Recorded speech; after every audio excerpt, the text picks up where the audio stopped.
I'm Keeley, and we're here to talk about The Opportunist, a new VR pilot TV kind of show on Oculus that we are going to talk about today. And it was Quincey's idea, so I'm going to ask her, how did she come up with this idea? So she's the producer and writer. She did a phenomenal job producing and made my life a lot easier. So tell me about how you got the idea of The Opportunist and what it's about. Before you continue, let me just move the frame in the back. What's going on with the frame, Hugh? So you guys see your guy in VR.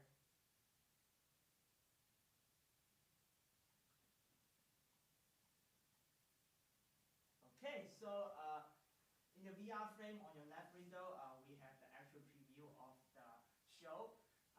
On the back, we actually see your guy close up. You just need to know. Okay, good to know. Okay, yeah, go ahead. You guys can go into the interview. So yeah, Quincey, tell me about The Opportunist for people who haven't seen it yet. What is it about? Well, first of all, thanks for having me. I'm so excited, and this is like my partner in crime with this project, so thank you for believing in it and making it come to life. Yeah, I mean, The Opportunist is definitely a little bit of an autobiographical story. Just my struggle to make it in LA and trying to do it in, a normal sense and not have these weird odd jobs. So as an entrepreneur myself, I have gone through all the hurdles, and yeah, I thought I'd make some light of it. Okay, so that's how you came up with the ideas. Mm-hmm. So again, Quincey wrote the script for The Opportunist, and at the time, I don't think she was really thinking about shooting it in VR. I don't think that really crossed her mind. Yeah, I literally couldn't visualize it until you came along. Yeah, and so it's just really exciting to be able to shoot in VR, I think, for her, because she'd never experienced it before. But when she brought the project to me, I was like, let's try shooting it in VR, see what happens. And because, I haven't seen anything that's kind of like serialized content in VR. And that's what really made me excited about The Opportunist, is because of this kind of TV series aspect to it. And then I was like, why don't we shoot a series in VR? Yeah, that was such a mind-blowing idea to me, because The Opportunist, I already felt like it was on the cuff of a lot of cool, unique things. And then when you threw that into the mix, I was like, I've never seen that done before, so I am down to give it a shot. My experience with VR was just, as a consumer, and I was just super stoked to see that the technology can now support something like a series. So Yeah. And so have you ever done, seen anything in the VR headset before? I've played those games when it first came out. I think the zombie killing kind of game. So that was fun. Have you played that yet? No. No, you haven't played it? No. Yeah, it's really terrifing. And the whole 3D experience is oh my God, let me take off the headset right away. That sounds terrifying. I don't know about everyone else at home, but I don't like being terrified. Especially, I can't imagine in VR. I haven't even tried anything really scary. I think the only time I ever watched anything that was scary in the VR headset was It. And I'm sure a lot of people have seen that in the VR headset, but oh my gosh. That sounds like the scariest thing you could watch in VR. I can't handle it in 2D. I can't imagine that in VR. It's terrifying. And the time that I watched it, I was sitting in one of the positron Voyager chairs, and so I was getting the experience of movement and things like that, moving through a tunnel. It was terrifying. So I don't personally want to make those films. I think that suspense is really fun, and maybe looking into doing more suspense later on. But back to The Opportunist. So tell me about the writing process, whenever you wrote the script. So it started when I wanted to sell my paintings at Echo Park, which is actually where we shot the pilot. And I had this funny idea of selling LaCroix to Echo Park attendees, because Silver Lake, it's a neighborhood in LA, if you don't know. It's very hipster. It's very like alternative. And I was like, they're going to love LaCroix. So if they don't want my watercolors, they'll want my LaCroix. Anyway, it turned into this whole idea. And I just kind of, it was right around when BLM was actually picking up again during like this whole pandemic. And basically, I wanted to poke some fun at just how crazy misinformation can be, you know, displayed, especially with social media. So those two kind of ideas converged into this crazy scam that we had. Yeah. I personally laughed when I first read the scripts.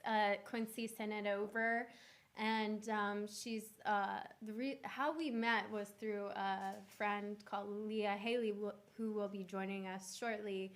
She is a character in The Opportunist, and so we're friends, and she introduced me to Quincey, and Quincey sent over the script, and I laughed, like, because I love LaCroix. Like, yeah. I'm that typical girl. I love LaCroix. I don't drink it that much anymore. I went to Topo Chico, if anyone knows about that. You just elevated, clearly. Like, wow. I feel like that's more Silver Lake style. Oh, yeah. Now LaCroix is too mainstream, so Topo Chico is where it's at now. But so it hit home for me too, and I was like, okay, let's make this film in VR. Let's make this pilot. Yeah, and like Leah is a huge inspiration for the script too. She's not here yet, but she's on her way in true Leah form. And she and I just have this really fun, chaotic, like weirdo energy together, and we always wanted to do something together. So it felt like the stars aligned at the right time. Yeah, it was perfect timing for me, and I got Hugh on the shoot too. He was gracious enough to let us use cameras, and he was the DP on this one, and it's so much fun working with him because it's just so streamlined and we flow pretty naturally. So it's really nice to have a really great DP at your side when shooting something like this that is very fast-paced. We only shot in 2 days, so, you know, we shot both in traditional cinema using the Blackmagic Pocket 6K camera, and also with another VR camera. So it's just, it's a lot to take on, and having someone willing to do that at a fast pace is really nice to have in your back pocket. And but so let's talk about like pre-production. All we really did was like one read through on a Zoom call, right? Right. It was, you know what it was? Once Leah and I had decided, okay, we know Keeley's on board, we know Hugh's on board, we got to make this thing come true. So we did the table read over Zoom naturally, and it just felt like, yes, this is ready, because it just visually we just knew, and then we really had a great killer dream team that wanted to make it happen. Yeah. So as productions do, it all comes together at the very last moment. So like, you know, naturally, Hugh and I are like scrambling day before the first day shoot, which was in Echo Park, and we were just like gathering all of the gear together and like pre-production planning and making sure all the batteries were charged with all the camera gear, making sure the gimbal was charged and all that for the 2D camera. And so yeah, so let's talk about production day. What was it like for you shooting in Echo Park? Oh my gosh. I mean, I'm just an anxious person, so naturally my anxiety was like on a 10 that day. But we got there, you know, for how stressful it was, I don't think we could have been more prepared. We had like everything for set ready to go, and just once we got there, it was a little intimidating because, you know, obviously it's a public place, but we got there early enough in the morning that we staked out our spot and it wasn't too too much of a ruckus. Right, yeah. So we got to Echo Park pretty early, maybe around like 9:30. And we started setting up shop in the park, and it was just interesting, because it's like COVID and all this stuff. And then meanwhile, there's a lot of homeless people who live in Echo Park. And so just being mindful of the people in our surroundings, but getting the shots that we needed and things like that.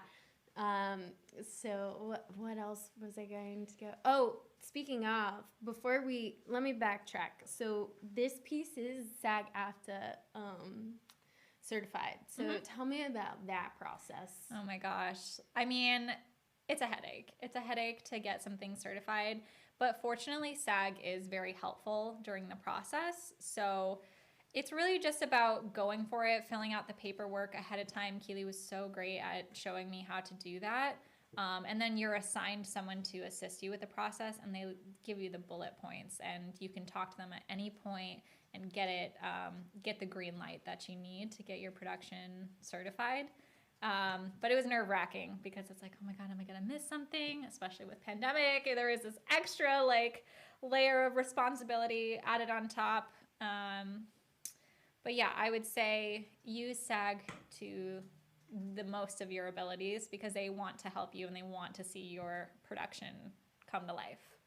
And I think we applied for the new media certification. So that process is a lot easier than doing your typical big production kind of SAG-AFTRA certification, which was really nice. That option is available for people who do productions like this. So it brings a certain level of seriousness when you are able to get your films SAG-AFTRA certified under a union, and then taking that to a film festival or that just looks good, Yeah, and I feel like with the production process, it's always there's always going to be hiccups and whatnot. And just really believe in the people that you're working with because at the end of the day, they're the ones that have to ride or die through that project, see it all the way through. So I'm happy we have that team. Yeah. So I think Leah just got here, so we're going to have to let her in. I think Hugh's going to go grab Leah. Yeah, keep talking. But so going back to the reason why we had to get certified for SAG-AFTRA, main reason is Leah's SAG members. So that's the main reason we got SAG-AFTRA certified for this current production. Right. So she can't work on anything that's not SAG-AFTRA approved. Basically, is what it means. It's one of the downsides of being in the union, but at the same time, there's so many upsides. So it's keeping your quality of projects that you work on in the same realm, basically. The same kind of tier, having that side of things is very helpful. But what's funny is before Leah gets here, let's talk about why she's a little late.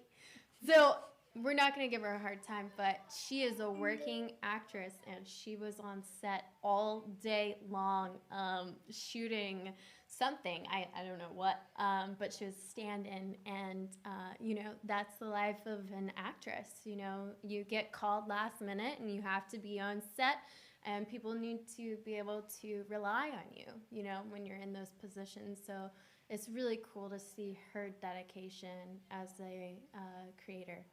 Yeah, she's one of the most hardworking people I know.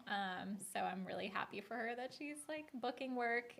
If we have any actors watching, you probably know the struggle. And if we have any dreaming actors, talk to me later because there's a lot that you got to know before you get into the industry. But staying professional is one of the most important ones for sure. Yeah, and that's the thing, we really want to be a resource for filmmakers and actors and things like that. So if anyone has questions, feel free to reach out to us. We will put our information in the description down below. But going back to VR production, I know you guys are really interested in VR since we took over Hugh's YouTube channel tonight. Yeah. So, like, what was it like acting in front of a VR camera? So, Quincey actually acted too. She's the main lead in the film. Yeah, lots of hats. VR is interesting. It almost takes me back to my play days, like from high school, because you don't get a second shot. Like, you need to keep the momentum going. It's not like a cute tight frame that's really stylized. It is taking in the whole picture. So there's a freedom in it because you just got to kind of let it all hang out. But then there is that extra stress of like, oh, don't mess up. But I had fun with it. Yeah, and as a director, you really want to get that shot and be able to monitor it on your phone or whatever you're monitoring with, and be able to see, like, how's the stitch line, how is the shadow that's casting if you're working outside. And for the Opportunist, we worked a lot outside in Echo Park, California, and so these technical things is something you really need to think about when you are shooting outdoors or indoors. Like, am I placing the camera in a good place where I can actually make sure I can get it out later on, the tripod and whatnot. Hey, Leah. Leah's in the building. Hi. I like your fit. Oh, wow. Look at Thank you. you. Join us. I just finished work. Oh.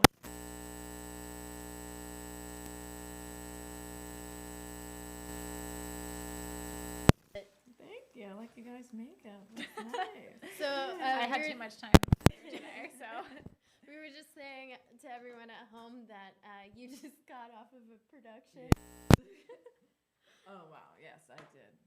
Yeah, it was great. Have you had too many lights today in your face? Oh, yeah. It was constant flashing. Yeah. My eyes were all over the place. Yeah, but it was really cool.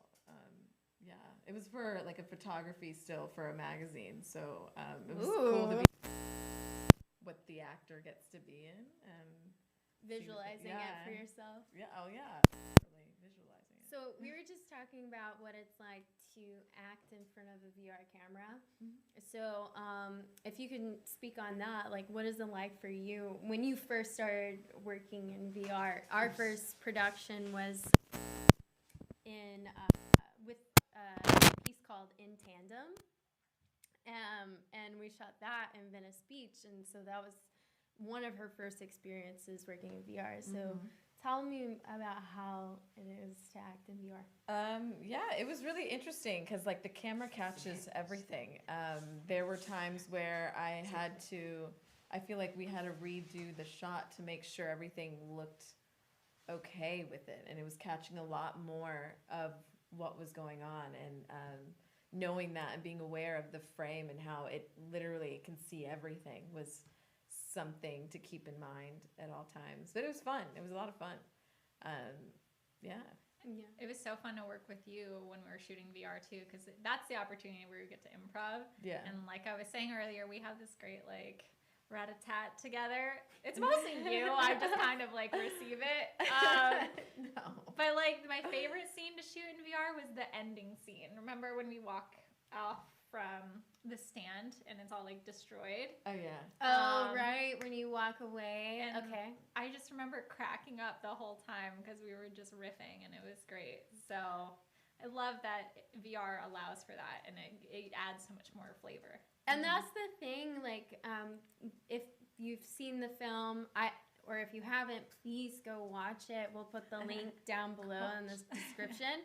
But so it's really fun for me to edit and then listen back or be on set and be like, okay, oh my God, that was gold. Like, shit, Leah, Quincey just came up with that. That's so funny. Like, mind blown. And it's those like little gold pieces in your film that really adds more texture and more story.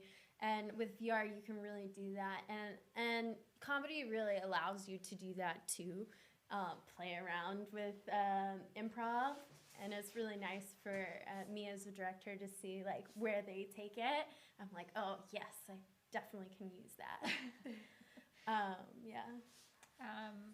It was just so fun to listen back to everything too and remember all those good moments. Yeah. I don't know if we want to give away too much because you guys need to watch it if you haven't watched it already. But I want to talk about the dinner scene. I won't give a lot away, but the cool thing about VR is that you can make subplots happen in the background. Do you want to talk about that? So we staged this scene, this date scene. I'll just say it. It was a polyamorous date scene, and we had some dinner guests with us who went through a roller coaster of emotions while we engaged in our dinner date. So, you have to watch it. Like, there was a couple of guys that were clearly on a date. At the same time that they were all on a date, and they obviously were not having a good night because they were arguing the whole time. And it's like, my God, I mean, this is life, you know what I mean? It's like VR is capturing everything. So whether it's VR 360 or VR 180, you know, there's a lot going on in that. And so making sure that you as a crew member, you're out of frame and allowing your talent to play is just really fun and really fun to look while they're doing it too. Oh, yeah. Yeah, and I think it adds to like the experience as a viewer, especially since it's a series.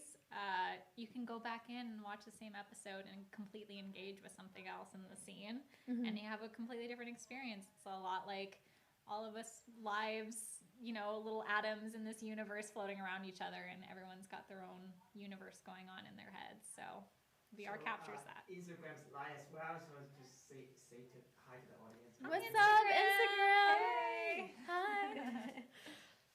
Yeah, so thanks again, guys, for watching. Again, this is Quincey and Leah, and I'm Keeley, and we worked on the Opportunist together, and also Hugh behind the scenes was the DP as well, and so we're really happy to be here and talk to you about our process in working in VR cinema and what we think is potential for this new medium of storytelling. So yeah, what else do you guys want to say about VR? Episode 2 hopefully is on its way. We got to brainstorm after this. We got some ideas though on the table. Okay, can you give us like a sneak peek potentially? It involves animals. We really want to get some dogs involved. So. Oh my God! Do you know how bad they are? And then working with them. You on gotta set. train those animals. I know, you need to hit their marks. You know. I know. I mean, I don't know. They might be better than some like egocentric actors. You know what I mean? Like, there's some people that need to have. I know what that's like. Yeah. Is that shade towards me? No. You know. Maybe. Oh, oh wait, we're not doing that. Hey, I'm not. It's from I'm a not going previous there. project. I'm not going previous there. project. I mean, yeah, whatever. So yeah, what? I was thinking, what if we did cosplay for one of the episodes? Ooh, that's cool. I would love I've to never do done that cosplay. before, but I'm down. If you could cosplay anyone, who would you cosplay? Who's Wonder Woman's black sister? Does she have one? What? Diana, or is that's Wonder Woman, right? Her name's Diana, right? But she has a sister, apparently, who's black. And I There would be you her. go. Yep. That will be Maybe badass. just be Wonder Woman. Just get a brown wig, right? Black? Black. I don't know. Black. And then we could cosplay together. Yeah. Hey. Wait, that. Wait, and then. Okay, now the gears are turning. This is good. Yeah. We'll have to get Hugh in cosplay too for that episode. Just so you know. You can Who's the make guy with the Pokemons? Ash Ketchum? Yes, you could be Ash. With the Pokemons? With the Pokemon. I love And you it. could be Pikachu because you're very bright. Hey. Oh, okay. Look, Yeah, that I could dress in yellow. Yeah. I'm kind of jealous. I want to be Pikachu. So this is what I love, like working with these two. They just riff, and it's gold when you have good talent in a film. Like it's just so much fun to go for it and try new things or say something absurd. and not be apologetic for it. Going back to the Opportunist, I was really curious when writing this. Were you trying to get political in this landscape? You know, I wanted to touch on it without going too far, just because it's not really about politics, but you can't escape politics. You know, like it's everywhere, especially in American society right now. And I wanted it to be true to the characters. So like there's a couple of lines that we have that I feel like speak really true to your character, that speak true to mine. And we wanted to poke fun at it at the same time. There was one line, I think, about constantly triggered social justice warriors. That was a little bit of a play at myself, especially because, you know, there's some allies that are clearly projecting and they want to like try too hard. And it's like, we see you trying. You got this. We're happy that you're, you know, participating, but also be a little self-aware. Yeah, and right now we're just in like this cancel culture mindset. I think kind of after the Me Too movement, it seems like, and so, you know, one thing you say, you're gonna get canceled, you know, or like you're gonna set up a fake LaCroix stand and try to make a buck or two, and then it blows up in your face because some protester thinks that it's a conspiracy, that they're, I don't know, doing something to the cans. I don't know. Just saying. So, now that we're on that topic, though, I'm really curious about your character in the film. Oh. Tell us about your character. I guess it was born from a time of quarantine in that April time period where everyone was going a little crazy, and I think I went a little too crazy. That character is basically me. I'm not like that anymore. I mean, I laid off the weed and also the news a lot. But yeah, I was trolling people a lot, like on the White House Facebook page lives, and like I was literally like doing the stuff my character was saying. It was great material. No shame though. Yeah, I mean, that's what I mean. I feel like it had to be expelled. That energy did. I mean, we just showed what happens when you don't do it. Yeah, I feel like, I mean, pandemic made everything such a cluster F. Can I cuss? I don't know. Oh, I like that. Cluster F. Cluster F. Cluster F. Keeping That's it the new PG trend. 13. Yeah. And I mean, I lost my shit a little bit during pandemic too, and like at the time we were living near each other, so we just were kind of bouncing off each other like friction, you know. But going back to the cancel culture thing, I mean, I think as anything that gains a lot of momentum, it's gotten a little bit off track. And yes, let's keep people accountable, but also allow opportunity to grow. I think let's that's a huge practice part. forgiveness. Like, I remember that we, like, the pivotal point of being a human being is to grow and to love. And a lot of people are forgetting about that. Yeah, no one is perfect. So, like, it's not about that. It's got to be about, let's just evolve together and help each other and lift each other up.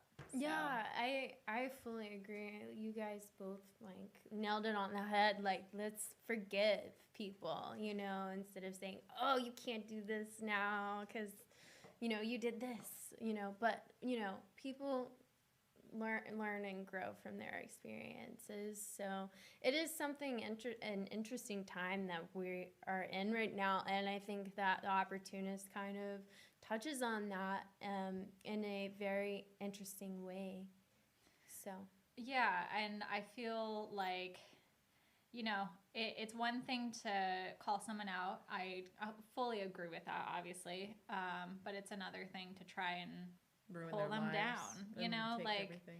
Yeah, and I'm not saying that sometimes it's not well deserved, sometimes it is, but it becomes this kind of like one-upmanship, you know, and especially with like the misinformation and the Opportunists, it can get out of hand, and we want to keep it on track of let's grow together. So yeah, and you know, like, it's a comedy. It's poking fun at it, and yeah. So I think it's really fun. Check it out if you haven't seen it already. The Opportunist on Creator App YouTube channel. But going back to, you know, this thing of like, okay, we're all human, right? Like we all make mistakes at some point, you know? So it's just funny. And then seeing these two relationships, like this friendship getting tested by this kind of like protest that happens in the film, it's just really interesting to see them grow in such a short period of time as their characters grow. Yeah, I'm so excited to keep growing with you. Yeah. I think that's what life's all about, right? Is growing. Yeah, I even tried to write that into them, to Maya and Peyton. Like, they are a little problematic. That's kind of the point. Like, they're not perfect, and hopefully, well, we'll see where their character arc goes. Yeah. So we definitely want to make more, and hopefully in VR. Let us know if you have any ideas for another episode. What your idea of another episode would be. That would be really fun to get some answers from you guys. What you'd like to see, and then, and then I wanted to talk about like VR and like women in VR, and you know, women are in VR, and it's really fun to be in this space, and you know, being in technology and seeing actors in a headset, and then like editing in a headset. But tell me what it's like for you as an actress to see yourself in a headset. It's trippy AF. Like, I was not expecting what I saw, but it was great. But it was also very weird to see like all angles of me and like the room I'm in as if I'm in there right now. And then it's like two of me. I don't know. How did you feel? Did you see yourself? A little bit. I can't handle it. I mean, even like listening to myself, I'm like, oh gosh, I sound like that. Okay, cool. But, you know, stepping out of like the ego a little bit, it's so awesome. It's like, here's some three badass women putting it together, you know? Yeah. Yeah, I'm so happy that we're making some space for female voices. Yeah, and we want more women filmmakers to be in this medium. It's so new and fun, and so guys, lift up your women and get women more involved. You know, we have stories to tell, and we want to help you with your stories too, and shoot, you know, whatever it is, documentary, short film, music video, like, you know, these powerhouses, and there's more of us out there. So it's really exciting time. Untapped potential. We're hard workers, I feel like, female in the film industry. Just like naturally, you know what I mean? You have to be that much more persistent and ambitious in order to get stuff done and be seen. So we're great team players. Mm-hmm. Yeah, and it takes a village. Like, it's so much on a set. Even though The Opportunist was such an indie film set, and we had, you know, a sound guy, talent, we had protesters, you know, making sure everyone was safe on set, you know, as far as COVID goes, and, you know, just being mindful of everyone and the surroundings. It's a lot, and so you need all hands on deck and everyone contributing, whether it's a PA or the director. Everyone has a role on set, and realizing what role it is, and owning that role, and doing the best you can, I think is really important. Yeah, you summarized that well. You ever see the credits roll off of a film? Yeah, there's a reason to make it all run smoothly. Yeah, help it come together, you know? So, yeah. But, yeah, I have a few questions. Let's see if we went through all of them. Oh, my question to you, Quincey, is would you work in VR again? Heck yeah, I would. I think just seeing a whole new medium just transports the film industry and, you know, creation altogether. So I'm very excited to see, now that I have a better idea of what it looks like. It's going to be great. Again, I'm super stoked for the next episode of The Opportunist, so stay tuned for that. If you haven't seen it already, you should check it out on the Creator Up YouTube channel. And again, this is Quincey, Leah, and I'm Keeley, and we really had a lot of fun on this project, and we're so excited to do more and more as we continue down our paths. But yeah, do you guys have any other things you'd like to say? Not so much. I'm pretty You took the words out of my mouth. Well, I guess maybe for some like background on us, like we've known each other for 5 years. And we've been saying for 5 years we're gonna do something together, and we finally did it. Yeah. I think you were kind of the catalyst. Yeah. It was just like we finally found someone who's motivated like us to like make it happen, you know, and it's not just an idea and like a dream. Yeah, yeah, it takes everyone. Like, it's fun for me as a director to find really reliable people, talented individuals that are willing to go out on a limb and try something new like VR and work in this space and be like, okay, why do I need to stand here? Oh, because the shadow is hitting my foot of the camera. I can't stand there. Okay, I'm going to move. You know, whatever it is, you know, whether it's like the sound, like capturing the sound and trying to work with it in post, the list goes on and on of all the things you have to do. And when you work with really talented people, it makes your lives a lot easier and fun too, because you enjoy the people you work with. So, yeah.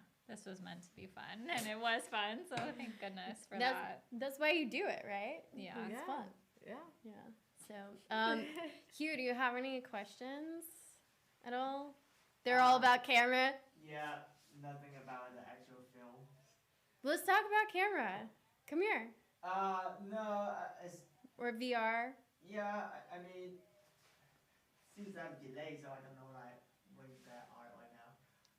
But talk more about, you guys touch on the women in VR. Yeah. Yeah, talk more about just women in general in the Hollywood industry. Okay. Yeah. Whew, that's a big one. That's a big topic. Yeah, I think you guys should talk about it. There's not many people watching right now. It's 20 people watching right now. I think it's safe. It's a safe space to talk about you know, because you can mention about your life of agent, like working in Hollywood. Oh, yeah. In the COVID landscape, how to get sex certified in the COVID landscape. I mean, anything like this in production space. I mean, a lot of the rumors are kind of true about Hollywood and what it's like to be a woman. So I don't know if we want to go in that direction. I mean, we can in a fun light way. lighthearted way. Yeah. Basically, I think as like women become more and more accepted in this industry, it becomes a better and better place to work out of, if that makes sense. Like, I think women's voices just add so much, and ultimately help uplift other females in this space. This was one of the easiest projects I've ever worked on, and I'm pretty sure it's because I had a lot of women working with me.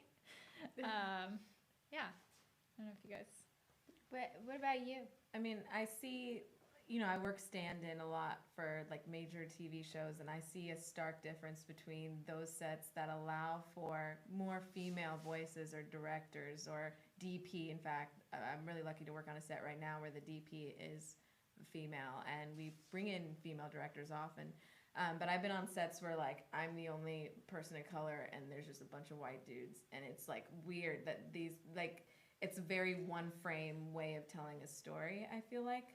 And I applaud those people in production who try to have a more diverse way of telling stories, because life is diverse, especially when you're like talking about you're writing stories about different types of people. You want to have different points of view in that story to frame that correctly, if that makes sense. Especially, they need to be authentic too. Yeah. And it's one thing to try and write from a perspective that you really can't speak to. So, yeah, there is a sort of an upward trend of trying to create a more diverse production set in Hollywood, which is awesome to see. And we just got to keep pushing that. Mm-hmm. Yeah, and I really see a lot of opportunity in the VR space, like talking about the trajectory of VR. I don't think it's going away anytime soon. XR, AR, all of this stuff. And so having a voice as a woman in the industry, it's really fun for me because it kind of has a little different edge to it than just traditional cinema. Although I still work in traditional cinema as well. But it's really fun to tell stories in this form of medium. And, you know, VR is very thought-provoking. When you are in the headset, your mind is literally transported somewhere else. And that's so interesting to me. And to be able to transport the minds of people is fun and interesting. And, you know, people being open to thinking new ways, you know. And I think VR is a way to induce empathy for others and their lives and realize that we are all very similar. You know, whether it's a different culture or different gender or a different, you know, just culture, we're all human.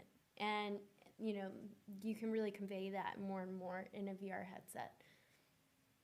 Yeah, that 3D element really adds to it, huh? Just like being transported into someone's storyline. Yeah, and that with that comes a great responsibility, you know, and thinking in new creative ways in this medium, you know, maybe not just making another game that's a killing game, a point shooter game, you know, in VR. Like maybe think of new ways to be creative and inspire people rather than like want to kill people in a game, you know, like. You know, just think of VR in a new way because it's a new medium. The possibilities are endless with this technology. It's really fun. So exciting. But going... Talk about special guests. That we have a special guest at the end of the restaurant. We see that is Brittany, right? So, okay. I was watching the Hulu special of Britney Spears, like I think it was by New York. I didn't see it yet, but Times. I saw it. Mm-hmm. I saw the first episode, just the intro, and I think James is in it. Like James Rowland? Yeah. I should ask him. I don't know. I haven't talked to him in a while. It looks just like him. Maybe. He's obsessed with Britney. Oh, wait. He works for Britney's mom. Talk about that. He works for Britney Spears' mom. I totally forgot. So was it like in that aspect? He works for his mom. No, it's an intro of the series. So give you a background. James, he is an extra in The Opportunist, and he's in the dinner scene, the last scene of the VR pilot, and it's really funny because he's having this confrontation with his significant other, lover, whatever you want to call it, and they're fighting in public, and it makes everyone else really uncomfortable. And I was watching the new Britney Spears show on Hulu, and it was very strange. Like, I was like, oh my God, that's James! He's in The Opportunist! What? That's probably crazy. Him. I mean, I forgot, but he works for his mom directly. Like, Britney Spears' mom? Yeah. Because he's from Louisiana. So iconic. And he works for me at the job I have, and then he also works for his mom, for Britney Spears' mom, a skincare line thing. So maybe they asked him to do something. I think I remember you telling me about that. Yeah, there's like this show, and like I was just randomly watching it, and I'm like, oh my God, that's the extra I worked with.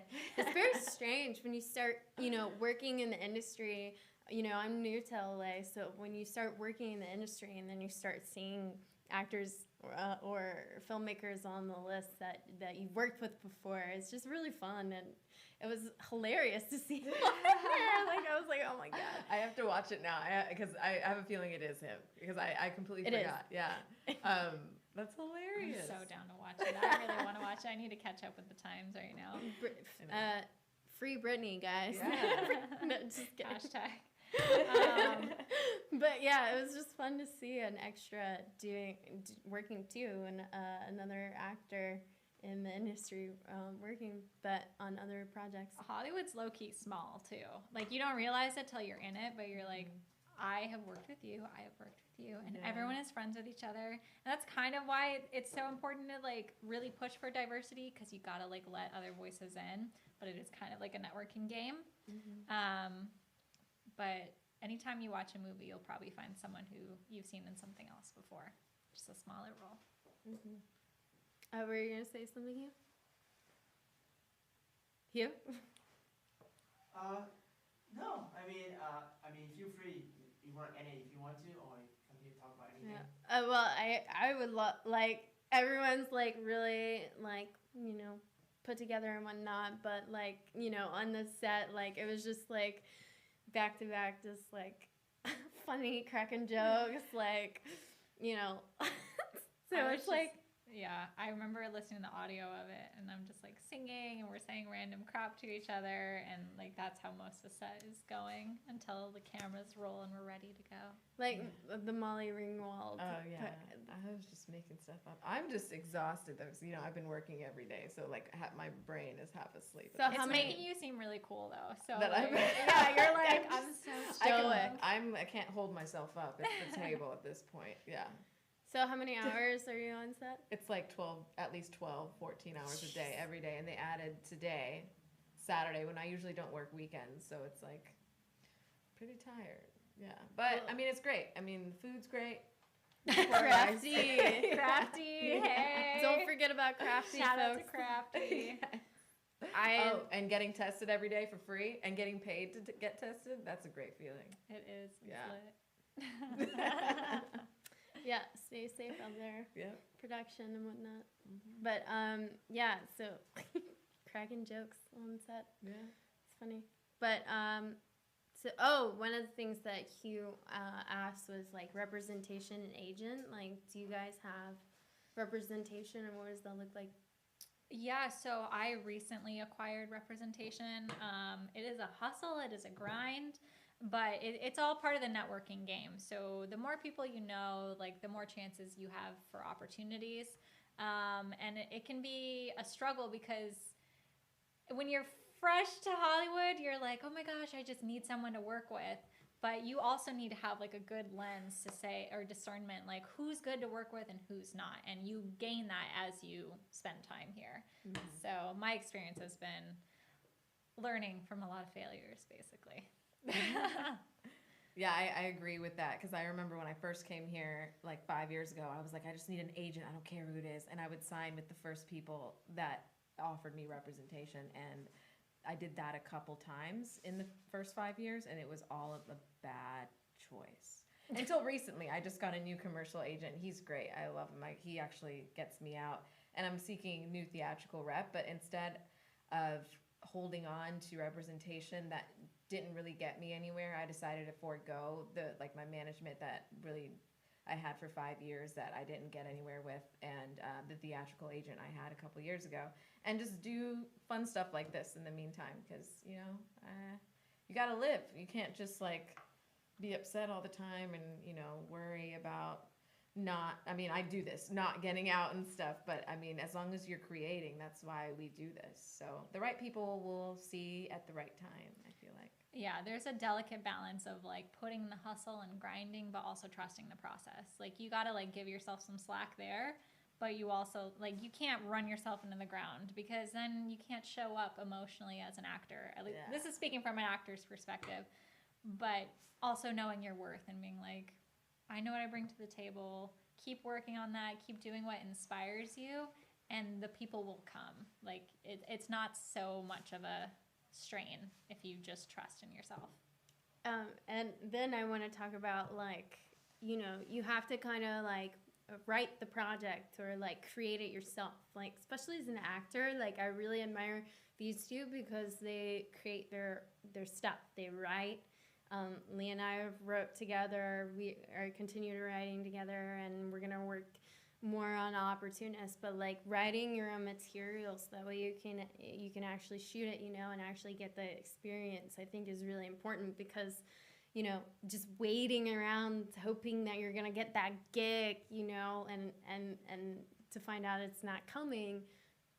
This is the best way to do it, I think, is like to create your own stuff and to be seen in the VR space, I think is very important. Instead of just talking about it, doing it, I think is really key. Yeah, it's such a transformative process, because you come to Hollywood like so eager to like just join in on any project, and then you come to find out that there's projects you're just not that into that are coming your way. And you gotta kind of shift gears and be like, this is how I want to portray myself. This is how I am. And it comes from like a deep solid level of self-esteem and confidence to say, this is what I want to write, this is what I want to say, and I'm going to make it. Yeah. And not being apologetic about it. Yeah. Like just doing it and showing it and letting it go and be out in the world, I think is really key. Because as creators, you can get really in the minutia of the fine details and like, oh, it's got to be perfect. Oh, this stitch isn't right. Like, oh, this stitch is off or whatever. Just make it. Just go for it and get better and grow it from it. You know, there is a certain level of being kind of like that pro, but also not being afraid to show something because it's not at the level you want to be. You know, just work hard. Everyone's a beginner at everything that they start at, so you might as well start now so that you don't delay it any further, you know? Yeah. But so thank you, ladies, for coming on. Thank you, Hugh, for letting us take over your YouTube channel and talk about this film that you were a part of and that you were a DP on. Again, we're really thankful to Hugh for being our DP on this shoot for The Opportunist. It was a really fun production for all of us, and we hope you can shoot your production too, and we want to help you. So if you ever have any questions, let us know. Let Hugh know, and we'll answer any questions. But again, I'm with Quincey. This is Leah. I'm Keeley, and we are from The Opportunist. And so this is us signing out. Shout your Instagram handle. Okay, go for it. Okay, I'm at Quincey Lee. It's Quincey with an E, Quincey Leigh on Instagram. I'm Keeley Ann Turner. I'm at Leah, and then Ali, because I had to spell it weird. It's Leahaill. Cool. Thank you, guys. And you know Hugh. You know, Just kidding.